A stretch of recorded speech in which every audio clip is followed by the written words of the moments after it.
Senga ham dastxat qo'yib beraymi? Yo'q, Rasmga tushmoqchimisan? yo'q. Men siz kabi kurashishni o'rganmoqchiman. Chempion bo'lmoqchimisan? Oyimni himoya qilmoqchiman. Tushunarli. Xavotir olmang, hammasi yaxshi bo'ladi. Assalomu alaykum. Yaxshi keldinglarmi? O'zbekistonda so'nggi yillarda ayollarga nisbatan tazyiq va zo'ravonlik holatlari ko'paydi. Shu kerak edi senga. Oyim urmang!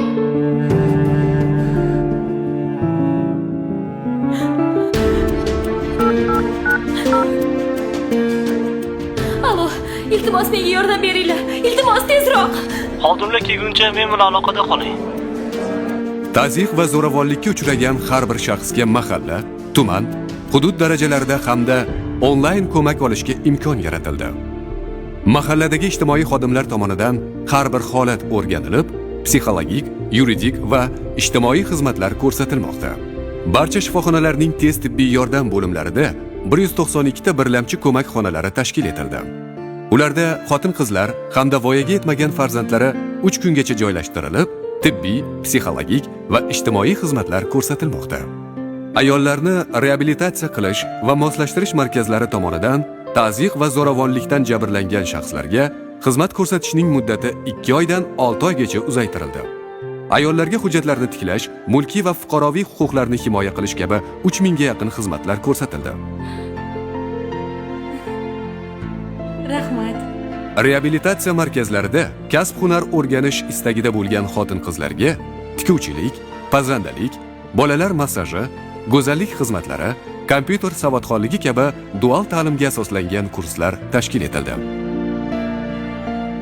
Ushbu tizim tazyiqdan jabrlanganlarga iqtisodiy va ijtimoiy mustaqillikni yaratishga xizmat qilmoqda. Bizga ishongan minglab ayollar ijtimoiy ko'mak va huquqiy himoyaga ega bo'lishdi. Sizning hayotingiz va kelajagingiz o'z qo'lingizda. Siz va farzandlaringiz qonun bilan himoyalangan.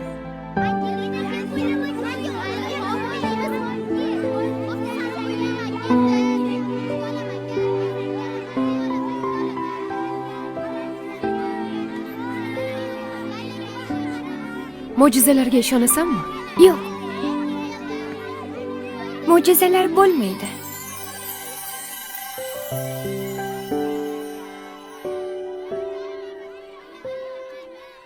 Sifatli protez, ortopediya va reabilitatsiya vositalari bilan ta'minlash maqsadida bepul ta'minlanadigan mahsulotlar ro'yxati 18 tadan 30 tagacha oshirilib, mahsulotlarni xarid qilish qiymatlari 3 baravardan 10 baravargacha oshirildi. Vositalarni onlayn marketplace'lardan tanlab olish va uygacha yetkazib berish xizmatlari yo'lga qo'yildi. O'tgan yilga nisbatan 2 baravar ko'p 102.500 nafar fuqaro ushbu mahsulotlar bilan ta'minlandi. Nogironligi bo'lgan shaxslarni reabilitatsiya qilish markazlarida joriy yilda 27.000 shaxs reabilitatsiya kurslaridan o'tdi. Joriy yilda 947 ta maktabda 1080 ta inklyuziv sinflar tashkil etilib, ularga 1901 nafar o'quvchilar jalb qilinib, o'tgan yilga nisbatan qamrab olingan bolalar soni 1.7 baravarga oshirildi.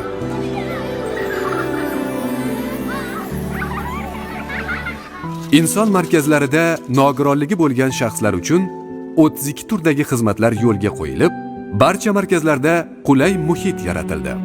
Nogironligi bo'lgan shaxslar o'z qiziqishlari va ko'nikmalari asosida o'qitilishiga hamda bandligi ta'minlanishiga ko'maklashish mexanizmi yaratildi. 2024-yilda 118 ming nafar nogironligi bo'lgan shaxslarning bandligi ta'minlandi. Ushbu ko'rsatkich yil boshiga nisbatan 58% ga oshdi. O'zbekiston Milliy Paralimpiya qo'mitasi negizida O'zbekiston adaptiv sport turlari assotsiatsiyasi tashkil etildi. Respublikaning 254 ta sport maktabida adaptiv sport guruhlari tashkil etilishi hamda murabbiylarning lavozim maoshiga 50% miqdorida ustama qo'shilishi belgilandi. Nogironlikning og'ir turlariga ega bolalar jamiyatdan ajralib qolishini oldini olish maqsadida respublika bo'yicha kunduzgi qisqa muddatli 66 ta g'amxo'rlik guruhlari tashkil etildi.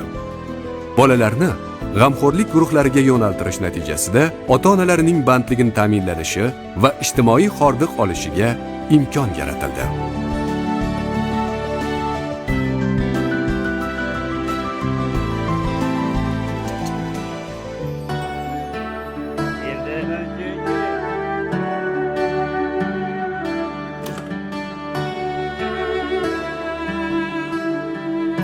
Joriy yilda ijtimoiy xodimlar tomonidan xonadonma-xonadon o'rganishlar natijasida 4000 nafar o'zgalar parvarishiga muhtoj yolg'iz keksa va nogironligi bo'lgan shaxslar aniqlanib, davlat qaramog'iga olingan bunday shaxslar soni 17 dan oshdi.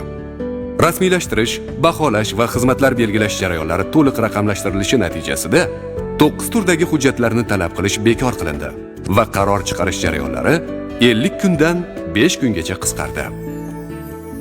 Xizmat turlari 2 dan 8 taga yetkazilib, uy-joy sharoitlarini moslashtirish, ijtimoiy hamrohlik xizmati, yaqinlari bilan aloqa tiklash, imtiyozli dori vositalari bilan ta'minlash hamda har yili chuqurlashtirilgan tibbiy ko'rikdan o'tkazish kabi xizmatlar ko'rsatilmoqda.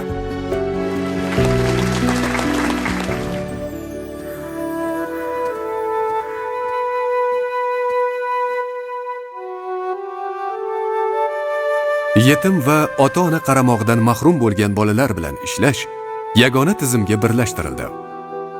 Barcha 78 mingdan ortiq yetim va ota-ona qaramog'idan mahrum bo'lgan bolalar ma'lumotlari elektron platformaga kiritildi. Kompleks ijtimoiy xizmatlar ko'rsatishi orqali oilalarning iqtisodiy va ijtimoiy qiyinchiliklar sababli bolalardan voz kechishi yoki muassasalarga topshirishining oldini olish gatekeeping amaliyoti joriy etildi. Mahalladagi ijtimoiy xodimlar tomonidan bolaning xavfsiz yashash, ta'lim olish va sog'liqni saqlash bilan bog'liq huquqlari ta'minlanishi hamda ehtiyojlarini aniqlash va xizmat ko'rsatish bo'yicha tizimli monitoring yo'lga qo'yildi. Turar joyga ehtiyoji mavjud 790 nafar bolalar uy-joy bilan bepul ta'minlandi. 20 mingdan ortiq 14-23 yoshdagi yetim va ota-ona qaramog'isiz qolgan bolalarning ijtimoiy integratsiyasiga ko'maklashish maqsadida yoshlarga hamrohlik xizmati yo'lga qo'yildi. 16,5 ming nafar bola kasb-hunar va mehnatga, 13 ming nafari sport to'garaklariga, 2 ming nafari oliy ta'limga, 500 nafari harbiy xizmatga, 5100 nafariga bandligini ta'minlashda ko'maklashish xizmatlari belgilab olindi.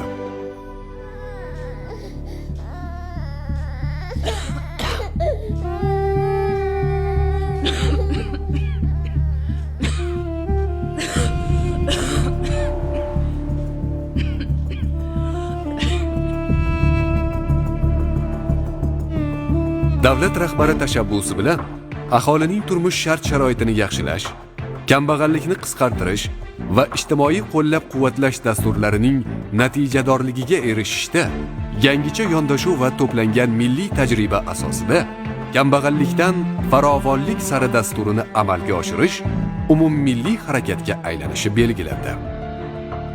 Yangi ijtimoiy himoya tizimi oldiga kambag'allikdan chiqarishda bir vaqtning o'zida oilaning ham iqtisodiy, ham ijtimoiy muammolarni kompleks hal qilish vazifasi qo'yildi. 141 mingga yaqin oilalar so'rovnoma asosida o'rganilib, kambag'al oilalar reyestriga kiritildi hamda individual rejalar asosida xizmatlar ko'rsatilishi yo'lga qo'yildi. Ehtiyojmand oilalarning maktabgacha ta'lim bilan qamrab olinmagan 4200 nafar farzandlari maktabgacha ta'lim tashkilotiga joylashtirish choralari ko'rildi. Kambag'al oilalarning 30 mingdan ortiq a'zolari qo'shimcha ta'lim va kasb-hunar o'rganishga yo'naltirildi. Yana 17 ming yoshlar IT, chet tillari va boshqa to'garaklarga jalb etildi. 45 mingga yaqin fuqaroga kafolatlangan davlat tibbiy xizmatlaridan foydalanishiga ko'maklashildi. Oilalarga 22 ming ijtimoiy xizmatlar ko'rsatildi.